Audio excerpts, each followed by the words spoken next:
Yesterday, slave and fascist Donald Trump met with his slave master and Israeli fascist counterpart, Benjamin Netanyahu, at the White House.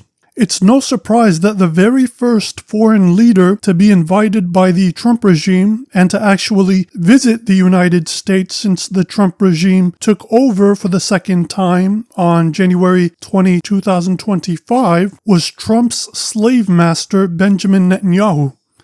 They discussed continuing the genocide and ethnic cleansing of the Palestinian people in Gaza specifically. Trump advocated that the Palestinians in Gaza be forced out of their lands and into neighboring countries and nations, including Egypt and Jordan, which Trump has been pressuring behind the scenes. Slave Trump also said that the United States would steal the land from the Palestinians and take control over the Gaza Strip. In addition to this, he said the U.S. would deploy the U.S. military to Gaza while they rebuild the Gaza Strip after it had been completely demolished by satanical Israel with Western backing and complicity. As Trump was discussing this in a room filled with reporters, Netanyahu, like a real demon, was viewed endlessly smirking. This is something that Trump mentioned before. When he was on Air Force One talking to reporters, he said that he'd like to get Palestinians from Gaza living in an area where they can live, quote, without disruption and violence so much. Two things. Who has been causing the disruption and violence for over 78 years in the Middle East? It's Israel.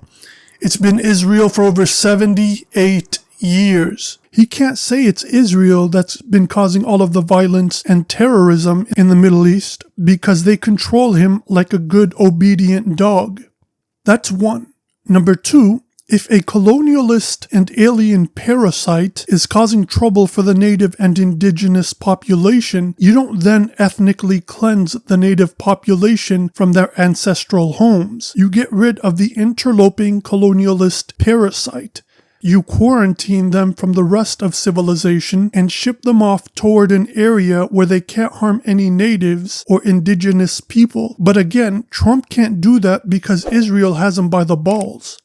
Throughout the meeting, Netanyahu was seen grinning and smirking as his minion, Donald Trump, echoed a lot of the Zionist propaganda, including October 7, 2023, and the Israeli POWs who were treated commendably compared to the Palestinian hostages who were kidnapped by the deranged and evil Israeli IOF terrorists.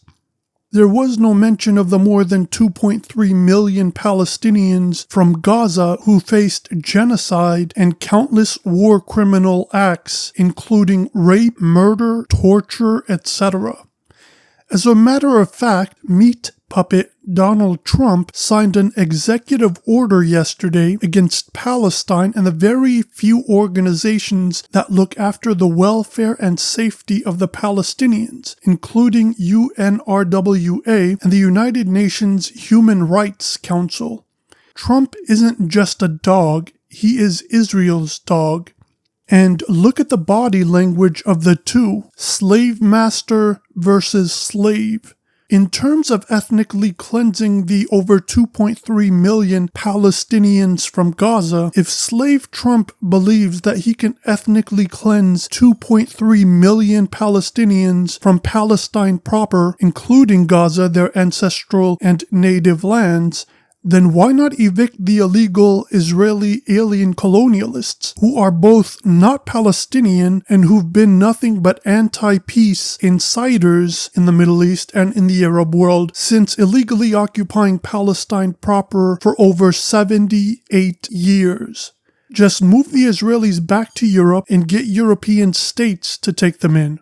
But he can't order Netanyahu and Israelis to move back to Europe because he's controlled by them. Israel controls and heavily influences both Democrats and Republicans, no matter who the puppet president is, Joe Biden or Donald Trump.